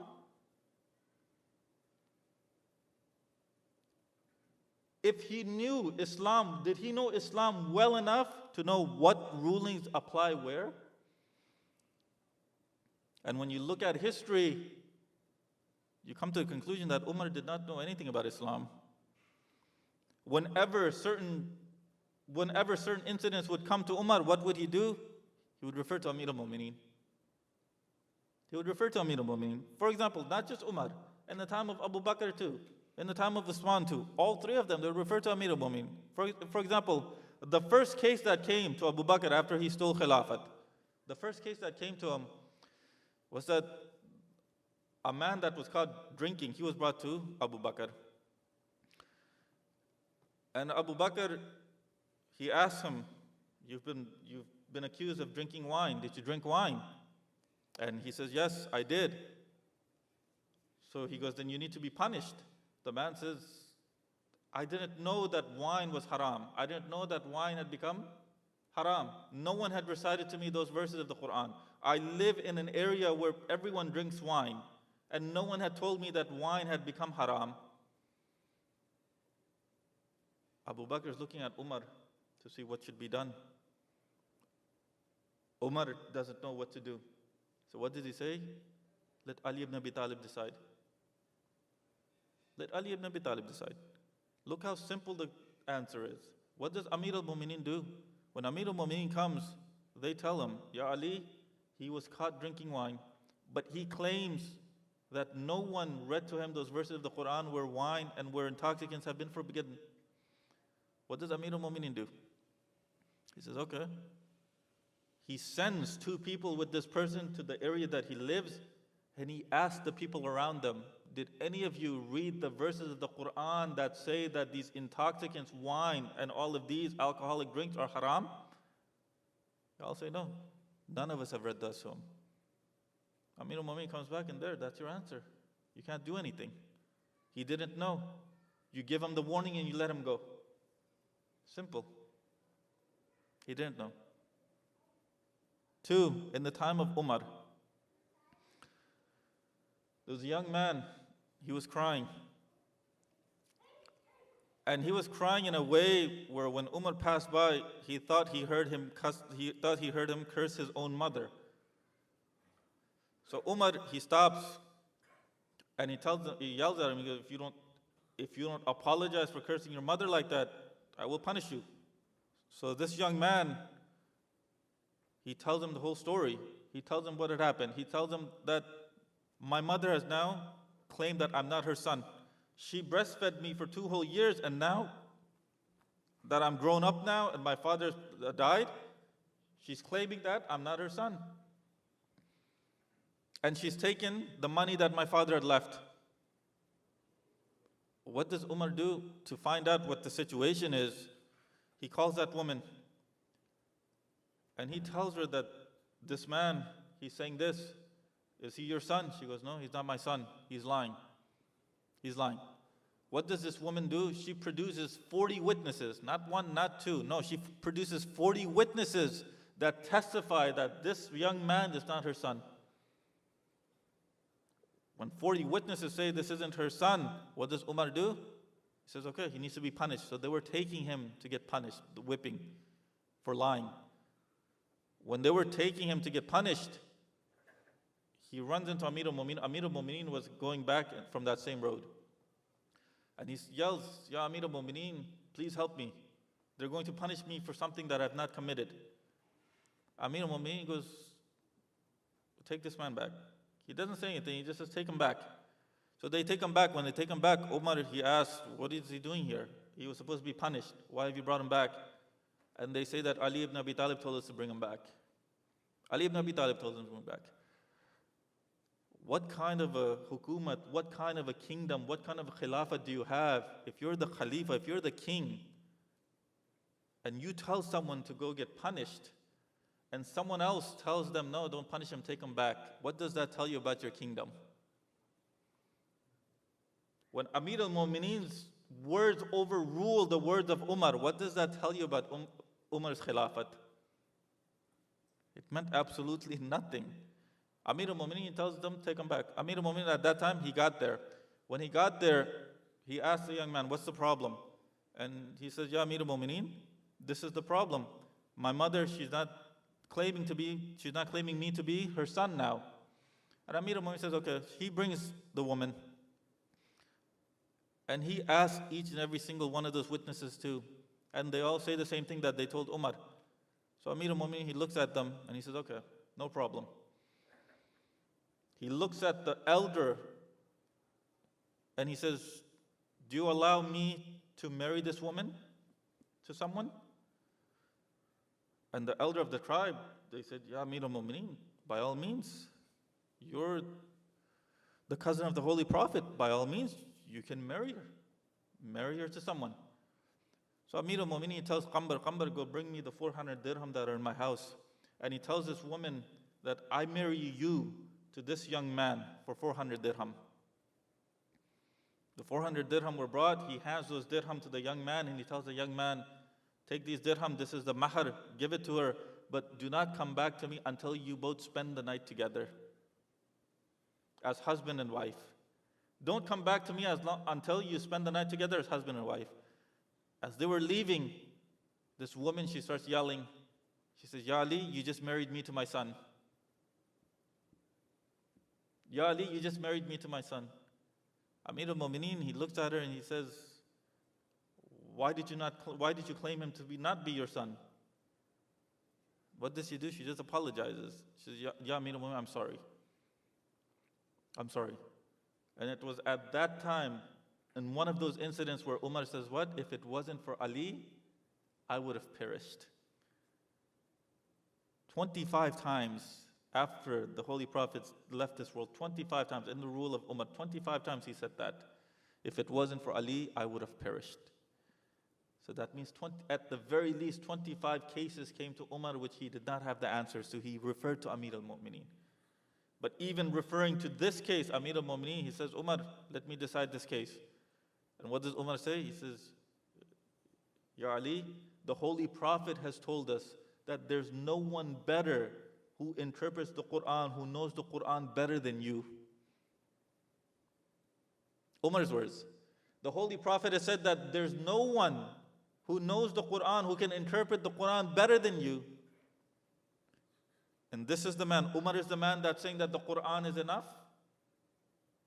If anyone could have said that, it would have been Amir al-Mu'minin that would have said the Quran is enough. Why? Because he knows the interpretation of the Quran. He knows the true interpretation of the Quran. But he also knows that the Quran is not enough. You also need someone to interpret that Quran. You also need someone to interpret that Quran. But what happens? Amir al-Mu'minin, the case gets finished. Then, in the time of Usman, same type of case. What happens? A man, he had seen a dream. In that dream, he sees that he's having relations with his friend's mother. In the dream, he sees that he's having relations with his friend's mother. And this person who had that dream, he tells his friend that I had a dream where I had relations with your mother. This man, he gets mad and he takes the case to the Khalifa. The Khalifa doesn't know what to do. The Khalifa doesn't know what to do. So he refers to Amir al-Mu'mineen. And what does Amir al-Mu'mineen say? He says, look, this man that had that dream, that was just a dream, he didn't do anything. All you need to do, just to satisfy this person, whip his shadow. Whip his shadow. That's it. And give him a warning to never say anything like this out in the public again. That's it. These were just 3 cases. When neither of these 3 khulafa know the Quran, the Sharia, better than Amir al-Mu'mineen, then why was that right of Amir al-Mu'mineen taken from them? Why was that right of Amir al-Mu'mineen taken from them? And I've said this before too, that Khilafat is not just something political. Khilafat is not just something political. No. Khilafat, it encompasses politics, it encompasses religion as well. Both aspects. But what did the Sunnis do? They separated Khilafat and they separated Imamat. Khilafat went to the Khulafa, Imamat went to Amir al-Mu'mineen. And what did they say? All the political aspect of Islam, it was in the hands of the Khulafa. The religious aspect of Islam, the spiritual aspect of Islam was in the hands of Imam Ali. Yes? If the religious aspect of Islam was in the hands of Imam Ali, then anyone that prayed in front of Imam Ali alayhi salam, is his salat accepted or not? Salat is a religious aspect, it's not a political aspect now. Anyone that prayed in front of the Imam, is his salat accepted or no? No. No. This is where they don't have answers. This is where they don't have answers. But if the Holy Prophet was to write that will, inshallah just 5-10 minutes, if the Holy Prophet was to write that will, what was it that he was going to write? Umar himself, he tells us what it was that the Holy Prophet was going to write. Where Shara Nahju Balagha by Ibn Abil Hadid, Sunni scholar, he's done the Shara, he's done the tafsir of Nahju Balagha, the explanation, I should say explanation of Nahju Balagha, Sunni scholar. In it, volume number 3, page 97, he says that one day Abdullah ibn Abbas was walking along with Umar, and Umar, he says that, Ibn Abbas, if you hide this fact from me, then it would be wajib for you to sacrifice a camel. He's making up shari maslas as he goes along. If you hide this fact from me, it'd be wajib for you to slaughter a camel. Tell me, does Ali still desire for Khilafat even now? Umar is saying this to Abdullah ibn Abbas. Does Ali still desire Khilafat even now? Ibn Abbas, he says yes. Yes. Umar, what does he say? He asks, does Ali think that the Prophet willed for him to be Khalifa? Does Ali think that the Prophet willed for him to be Khalifa? Ibn Abbas says, yes, he did. And Umar, he replies that the Prophet had pointed it out a number of times during his lifetime, but did not make it clear. He pointed it out a number of times during his lifetime, but did not make it clear. Then he goes on to say that the Prophet desired to write it down in the last moment of his life, and was fully prepared to mention Amir al-Mu'mineen as the Khalifa, but I stopped him by not allowing that pen and paper. I stopped him. And how does Umar justify this? He says, I stopped him from doing so, keeping the benefit of Islam and the Muslims in mind. Keeping the benefits of Islam and the Muslims in mind. So in Umar's mind, something that would not cause the Ummah to deviate wasn't beneficial. The Holy Prophet says what? That if you adhere to what I'm going to write, you will never go astray. You will never go astray. So what is Umar's justification? I stopped him from doing so, keeping the benefit of Islam and the Muslims. Was that not a benefit for the Muslims if they were to adhere to what the Holy Prophet wanted to write down? That they would never go astray? That was a benefit to the Islamic Ummah. That wasn't detrimental to the Islamic Ummah, that was a benefit. So what does he say? He says, I planted, by not allowing the Holy Prophet to write what he wanted to write, I planted those seeds. I planted the seeds of what? Abu Bakr coming, Umar coming, Uthman coming. Now, would any sensible person accept Umar's justification that that would be more beneficial? No, of course not. So as to why the Holy Prophet didn't write what he wanted to write, it's what I had said before. What had happened? Umar had already attacked him psychologically by saying or claiming that this person is delusional in front of the awam, in front of the people. Now, when half the people left and Banu Hashim was still there, even if the Holy Prophet was right, what would happen? The people that left, the people that were kicked out, the people that left would say, no, he was delusional in that state. He wrote it in a state of delusion. And in Islam, anything that's written in a state of delusion is not binding. Something a crazy person writes is not binding in that sense. So what had Umar had done? What had he done? He had attacked the Holy Prophet's psychology. He had attacked his saneness. And because of that, the Holy Prophet did not write. Because of that, the Holy Prophet did not write. Secondly, when Umar said that the Holy Prophet is speaking nonsense, his whole life, the Holy Prophet was not speaking nonsense. But now, when he's about to leave, he's speaking nonsense? No. The Muslims did not claim that he was delusional when he came to Medina, but now in his last moments of his life, he becomes delusional?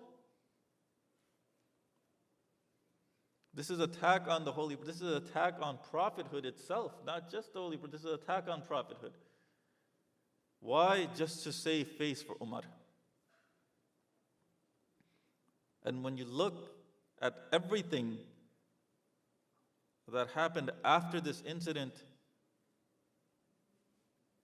you see that Islam, when it was at its highest, when the Holy Prophet was there, as soon as he leaves this world, what happens?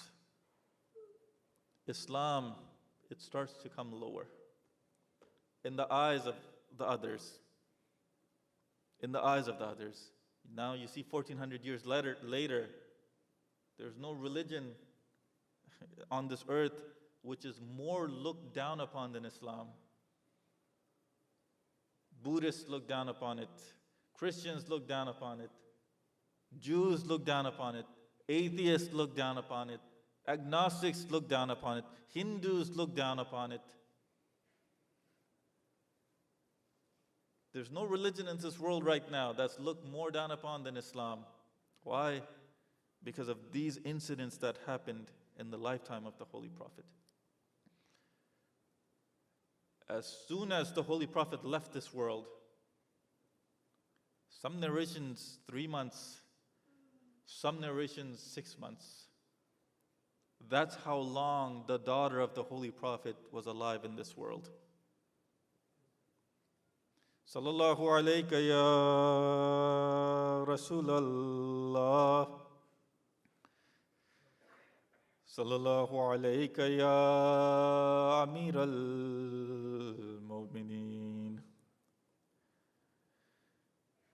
Sallallahu alayki ya Siddiqatu Fatima. Sallallahu alayka ya Hasan al-Mujtaba. Sallallahu alayka ya Gharib al-Ghuraba. Ya Aba Abdullah al-Hussein. Brothers and sisters, we had just commemorated the Shahadat of the Holy Prophet. Like I said, Lady Zahra, she's only on this earth for 3 to a maximum 6 months after the Holy Prophet's demise. In these 3 to 6 months, what had happened? As soon as the Holy Prophet left this world, the ummah of the Holy Prophet, they broke down the door of Lady Zahra on top of her. They martyred Mu'sin, who was in the womb of Lady Zahra. What did they do? They took away the right, they took away fadak from Lady Zahra. They made Lady Zahra come into they made Lady Zahra come to the masjid to ask for her right. Brothers and sisters, 6 months. She was crying so much for 6 months. The people of Medina, they complained to Amir al-Mu'mineen. They do not even let Lady Zahra cry over her father. They complain to Amir al-Mu'mineen and they say, Ya Ali, either Fatima cries in the daytime or she cries at nighttime. But because she's crying in the day and at night, we can't go to sleep and we can't do any work. When Amir al-Mu'mineen comes to Lady Zahra, he looks at her and he says, Bint Rasul, the people of Medina, they've lodged a complaint against you. And she says, Ya Amir al-Mu'mineen, what is the complaint? They saying, Ya Bint Rasul, they're saying either cry at nighttime or cry in the daytime. What does Lady Zahra say? She says, Ya Amir al-Mu'mineen, I won't bother the people of Medina anymore, but I asked you to do one thing. Can you build me a building over here in Jannatul Baqi, and I will be there and I will cry there. Baytul Ihzan, that's what that bayt was, the house of sorrows. Lady Zahra, she used to go over there and she used to cry over her father. One day, she comes back and she's smiling. Amir al-Mu'mineen, he comes from the masjid and he sees that smile on Lady Zahra's face and he says, Ya bint Rasul, you haven't smiled since the Holy Prophet left this world. What caused you to smile? Lady Zahra, she looks at Amir al-Mu'mineen and she says, Ya Amir al-Mu'mineen, before I tell you, I want you to send Hassan and Hussein to go see their grandfather, to go do ziyarat of their grandfather, and I want Fizza to take care of the 2 daughters. When Amir al-Mu'mineen sends Hassan Hussein out and Fizza is taking care of the daughters, what does Amir al-Mu'mineen, he asks her, Oh, Bint Rasul, tell me, why is it that you're smiling? What does Lady Zahra say? She says, Ya Amir al-Mu'mineen, I'm only a guest of the people of Medina for just a few more days. That's it. I saw my father Rasulullah in a dream, and he said, soon, my daughter, you will come to me. You will be the first of Ahlul Bayt to come to me. It's because I saw that dream that I'm smiling.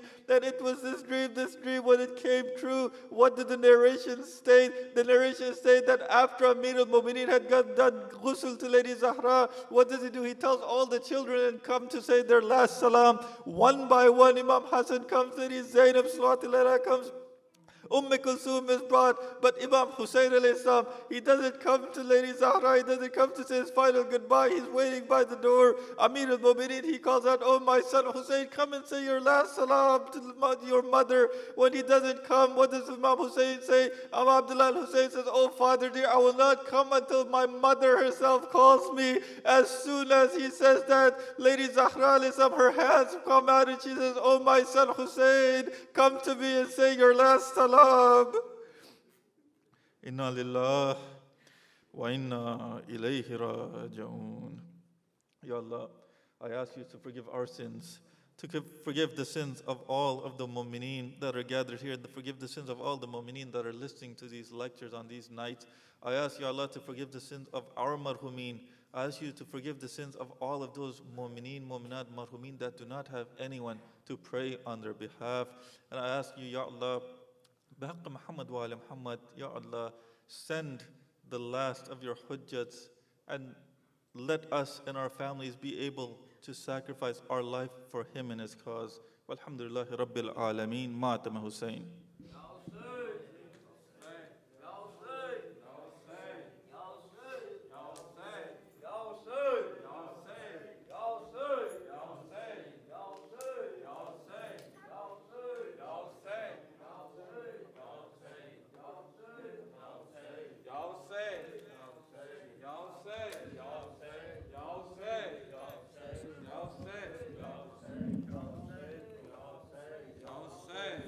Hussein, Ya Hussein, Ya Hussein, Ya Hussein, Ya Hussein, Ya Hussein, Ya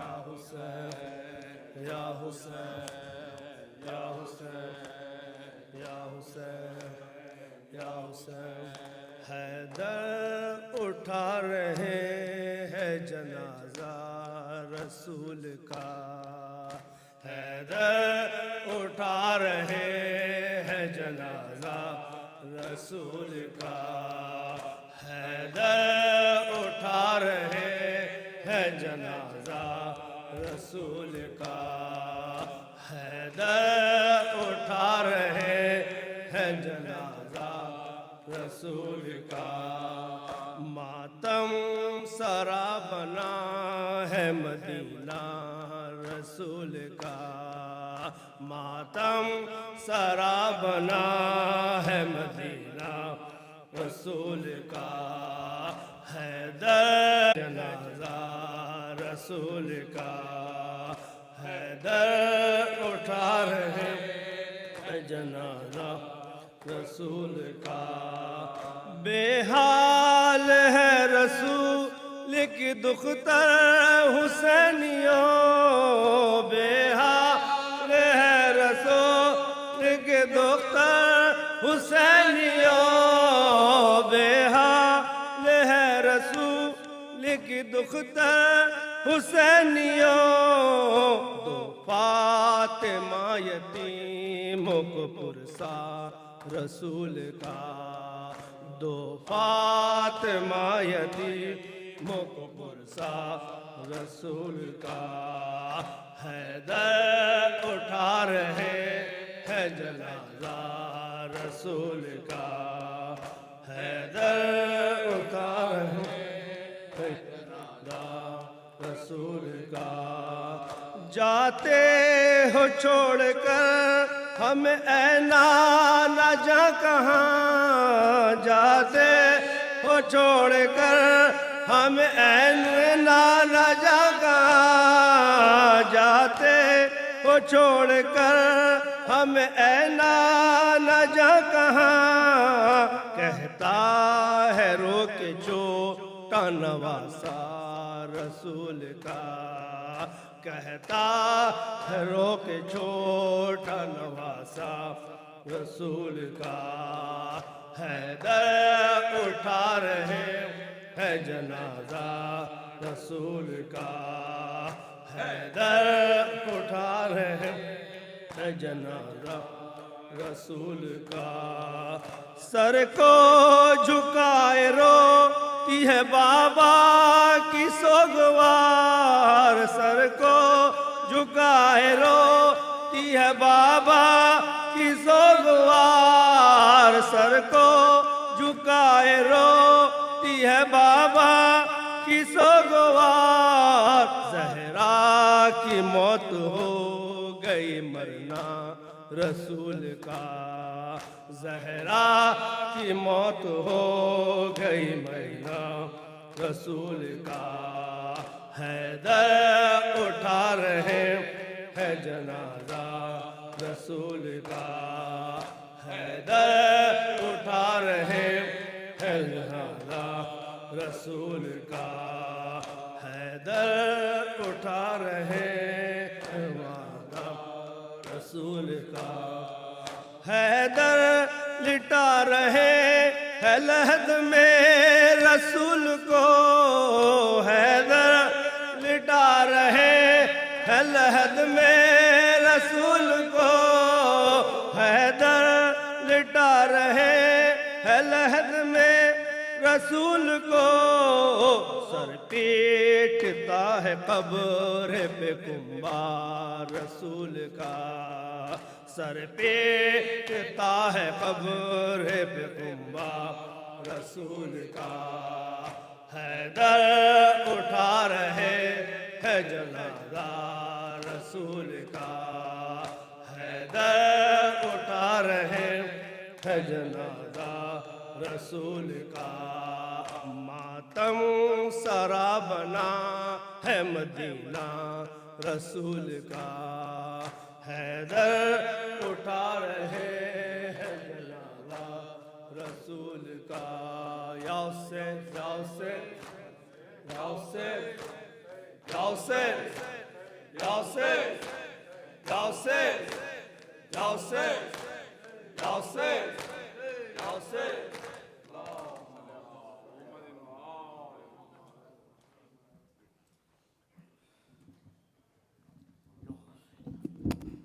اللهم صل على محمد وآل محمد السلام عليك يا نبي الله السلام عليك يا حبيب الله السلام عليك يا حجة الله السلام عليك يا رحمة للعالمين السلام عليك يا باعث الهدى ورحمة الله وبركاته السلام عليك يا أمير المؤمنين السلام عليك يا صوب الدين السلام عليك يا علي ابن أبي طالب عليه السلام السلام عليك يا بنت رسول الله السلام عليك يا فاطمة الزهراء سيدة نساء العالمين السلام عليك يا أبا محمد حسن مجتبى عليه السلام السلام عليك يا أبا عبد الله الحسين عليه السلام السلام عليك يا مظلوم كربلاء السلام عليك يا ابن رسول الله السلام عليك يا ابن أمير المؤمنين وابن سيد الوسيين السلام عليك يا ابن فاطمة الزهراء سيدة نساء العالمين السلام عليك يا مولانا أبو الفضل العباس عليه السلام السلام عليك يا قمر بني هاشم السلام عليك يا عبد الصالمتي لله ورسوله السلام عليك يا علي بن الحسين عليه السلام السلام عليك يا أولاد الحسين عليه السلام السلام عليك يا أصحاب الحسين عليه السلام السلام عليك يا محمد بن علي عليه السلام السلام عليك يا جعفر بن محمد عليه السلام السلام عليك يا موسى بن جعفر عليه السلام السلام عليك يا علي بن موسى عليه السلام السلام عليك يا مولانا غريب الغرباء السلام عليك يا معين الضعفاء والفقراء السلام عليك يا شمس الشموس أنيس النفوس أيها المدفون بأرض الطوس السلام عليك يا محمد بن علي عليه السلام السلام عليك يا علي بن محمد عليه السلام السلام عليك يا حسن بن علي عليه السلام السلام عليك يا مولانا صاحب العصر والزمان اللمان اللمان اللمان من فتنة الزمان السلام عليك يا خليفة الرحمن السلام عليك يا شريك القرآن السلام عليك يا إمام الإنس والجان أجل الله تعالى فرجك وسأل الله تعالى مخرجك وظهورك ورحمة الله وبركاته اللهم صل على محمد وآل محمد اللهم كل وليك الحجة ابن الحسن صلواتك عليه وعلى آبائه في هذه الساعة وفي كل ساعة وليا وحافظا وقائدا وناصرا ودليلا وعينا حتى تسكنه أرضك طوعا وتمتعه فيها طويلا برحمتك يا أرحم الراحمين اللهم صل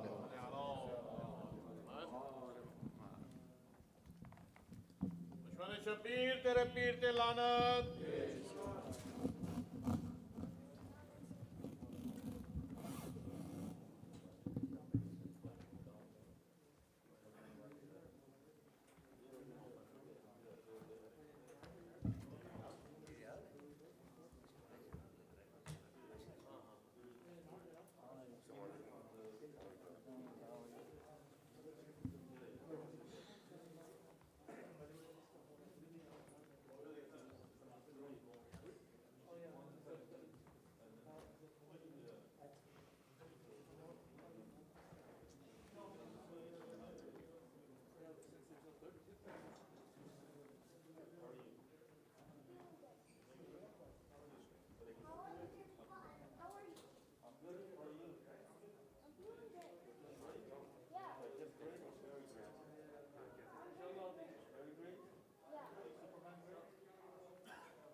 Assalamu alaikum, Riyaz.